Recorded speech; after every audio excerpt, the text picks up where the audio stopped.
John était particulièrement ébranlé par le psychopathe qui sévissait depuis 4 mois à Montmartre. Une victime par mois, semblable à un rituel. Puisque le mois de décembre débutait, il s'attendait à devoir être confronté à un autre crime. Quand? Il ne le savait pas. Tout ce qu'il savait, c'est que cela aurait lieu avant que ce mois ne se termine. « Pourquoi tu fais ça? Pourquoi tu fais ça ?» Des coups de fouet entrecoupés de cris étouffés exprimaient une souffrance entremêlée à l'eau folle, brûlante et jaillissante de la douche, qui glissait sur ses blessures encore ouvertes et en accentuait la douleur. Il tentait d'expier son péché, se lavant avec une brosse en fer censée le rendre plus propre, alors qu'elle lui arrachait des bouts de peau. Après chacun de ces meurtres, c'était toujours le même rituel, le même remords, le même châtiment. Cela pouvait durer des heures. Il mettait une couronne d'épines, s'allongeait sur son lit, les bras en croix, et priait le Seigneur de bien vouloir lui pardonner. Puis il lisait la Bible jusqu'à épuisement, s'interdisant de boire, manger ou dormir. Seul, son état intense de déshydratation et de fatigue avait raison de ce scénario morbide. Il lui arrivait alors de dormir une journée entière à même le sol, puis il reprenait le cours de sa vie, chaque fois avec la même détermination, celle de ne plus jamais recommencer. Il avait élaboré des stratégies aussi saugrenues les unes que les autres. Il se barricadait chez lui le soir ou demandait à un voisin de l'enfermer la nuit et de ne lui ouvrir qu'au petit matin.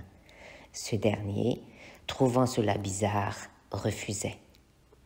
Édouard était donc libre, libre d'être cruel, libre de tuer à nouveau, libre. Quand il se réveillait, et avant de se rendre à son travail qu'il pouvait quitter à sa guise, il allait à l'église, faisait couler de l'eau bénite sur son front, lavant, pardonnant tous ses péchés, puis il priait. Cela lui faisait du répit. La petite voix le laissait alors tranquille, celle qui le commandait, le ridiculisait, l'humiliait. 15 jours en général se passaient ainsi. Il se rendait à son travail, puis à l'église, et retournait dans sa tanière, la guettant avec inquiétude. Il avait tout essayé, mais elle revenait quand même et gagnait toujours. La 3e semaine, il le savait, correspondait à son retour. Il l'attendait de pied ferme, décidé à ne pas cette fois-ci se laisser faire. John le sentit et devina à la tête de ses collègues qu'un nouveau crime avait eu lieu. L'avantage est que, lorsqu'on travaille avec ses coéquipiers depuis des années, on apprend à lire leurs pensées et leurs émotions en observant l'expression de leur visage, de même qu'un vieux couple le ferait. L'un devenait plus sombre, l'autre, le débutant, rayonnait, ravi de pouvoir faire ses preuves sans doute, et son bras droit, lui, prenait toujours un air neutre, d'homme des pompes funèbres.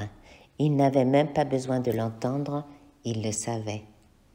« Il a récidivé, John. On a un cadavre à Montmartre, un badaud à appeler. »« Ok, on y va, » lança John. « C'est fou, ce mec, c'est un fou. Il faut qu'on l'attrape avant que les médias ne se déchaînent. Le patron devient nerveux. Le préfet l'a appelé, il veut des résultats. » Des résultats, comment? On trouve jamais rien. Un pro, ce psychopathe, maugréa John. Mais il finira par faire une erreur. T'inquiète pas. Et le patron, je m'en charge. À peine avait-il fini sa phrase qu'ils étaient sur les lieux du crime. Le médecin légiste l'examinait. Toujours pareil, les gars. Il lui a tranché la jambe gauche. Mort par strangulation. L'analyse toxicologique nous dira si elle a été, elle aussi, droguée. Et bingo, le crime est signé. Le soldat de plomb est à côté de la victime avec une jambe en moins.